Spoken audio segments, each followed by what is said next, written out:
வணக்கம் என் இனிய அன்பு சொந்தங்களே. நான் உங்கள் ஜிடி தர்மராஜ். இன்னைக்கு பார்க்கக்கூடிய டாபிக் பார்த்தீங்கன்னா இயற்கை. இந்த இயற்கையை பற்றி நான் ஏன் திரும்ப திரும்ப பேசுகிறேன்னா, என்னுடைய பிறப்புக்கு இயற்கை எந்த அளவுக்கு சப்போர்ட்டிவாக இருந்ததோ அந்த இயற்கைக்கு நான் என்ன பண்ணேன் அப்படிங்கிற கொஸ்டின் எனக்கு ஆள் மனசில் ரொம்ப நாளாக இருந்துச்சு. இதை பற்றி என்னுடைய நண்பர்களிடம் பேசும்போது இயற்கைக்கு நம்ம ஏதாவது செய்யணும் அப்படின்னு சொல்லும்போது நல்ல யோசனையாக இருக்குது, பண்ணலாம் அப்படின்னாங்க. ஸோ அதுக்காக உருவாக்கப்பட்ட அமைப்பு தான் பசுமை கிராம அறக்கட்டளை.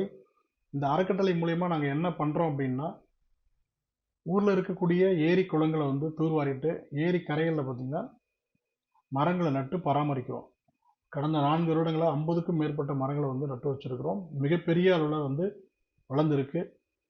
நான் ஏன் அதை சொல்ல வரேன் அப்படின்னா, இயற்கையை பாதுகாக்கக்கூடிய கட்டாயம் நம்ம ஒவ்வொருவருக்கும் இருக்குது.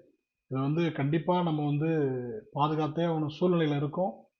ஸோ அனைவரும் உங்களால் முடிஞ்ச வரைக்கும் உங்களுடைய ஊர்களில் இருக்கக்கூடிய பொது இடங்களோ இல்லை உங்களுடைய வீட்டை சுற்றியோ பெரிய அளவில் மரங்களை நட்டு பராமரிக்குங்கிறது தான் என்னுடைய சிறிய வேண்டுகோள். இதுக்கு அப்புறம் வரக்கூடிய வீடியோக்கள் பார்த்தீங்கன்னா என்னுடைய வாழ்க்கையில் நடந்த சுவாரஸ்யமான விஷயங்களை ஒன் பை ஒன்னாக உங்களுக்கு நான் பகிர்ந்துக்கிறேன். அது வரைக்கும் காத்திருங்கள். நன்றி, வணக்கம்.